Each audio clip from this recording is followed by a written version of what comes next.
26.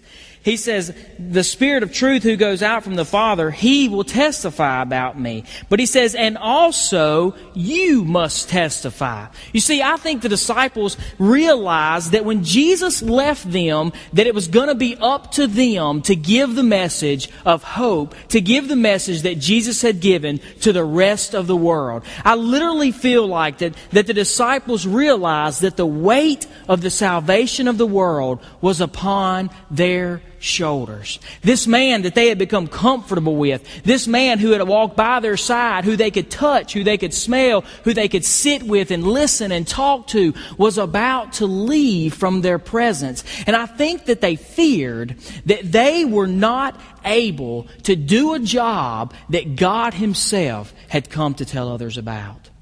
They were afraid that they were not up to task, if you will. They were afraid that they weren't going to be able to take this message that God had brought to them and share it throughout the rest of the world. And their support mechanism was leaving.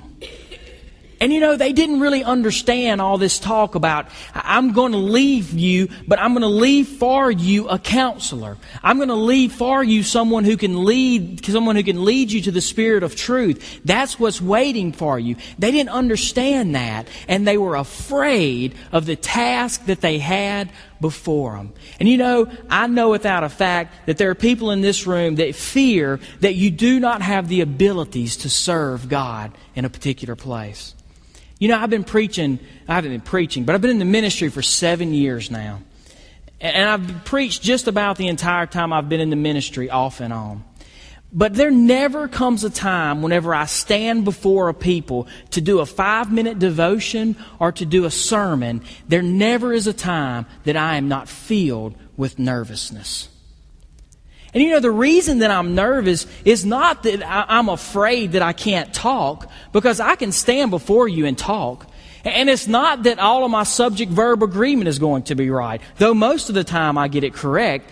It's the fear that what I'm bringing before you is not the message from God.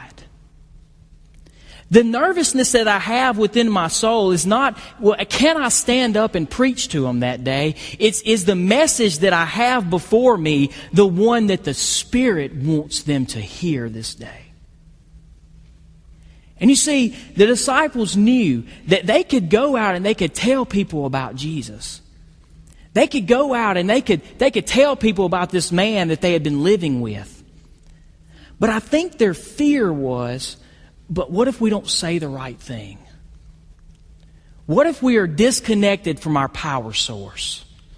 Jesus is leaving us. What's going to continue to give us the words we need to say? What's going to continue to push us the direction we need to go? You know, Jesus would wake up in the morning and He would go, all right, get up. We heading south this morning. Let's go over there to tell people about my truth. Who's going to do that now? Jesus is leaving. Who's going to direct us?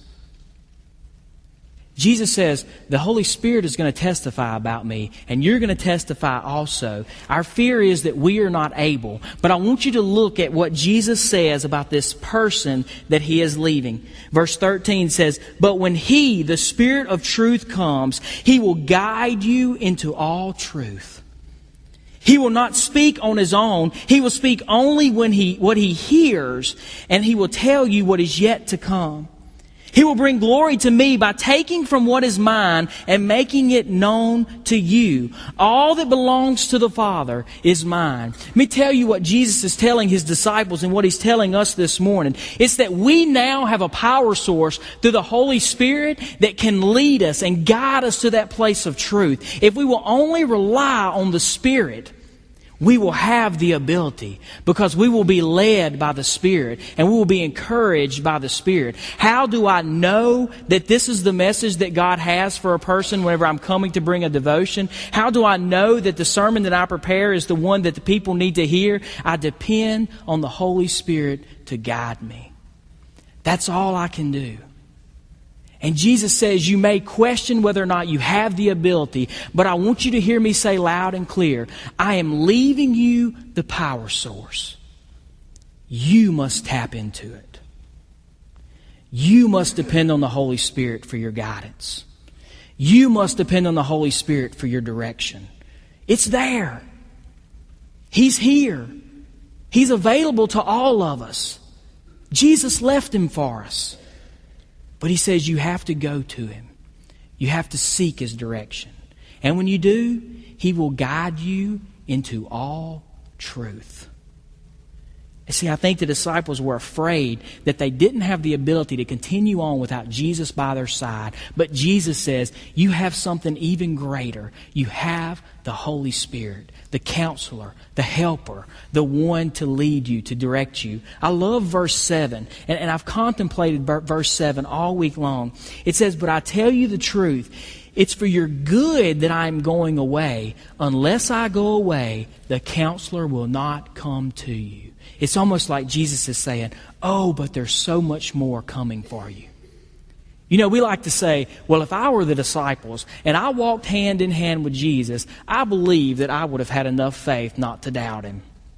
You know, if I were walking with Jesus, I would have had enough faith not to turn Him over to the officials. But I think what Jesus is telling His disciples in this verse and what He's telling us today is that we have the very same power because we have the Holy Spirit. He said, man, I've got to go. I've got to go so that you can get to experience the Comforter, so that you can get to experience the Helper. It's so much better. He will be able to lead you and guide you and direct you. There's only one of me. But there's a time coming when the Holy Spirit's going to dwell in every one of you, and then you can go and set this world on fire for God and for our message. You see, we have a power among us that we must choose to use. We have the abilities, people, because we have the Holy Spirit. Jesus says, do not be afraid, for I am with you. God says, do not be afraid.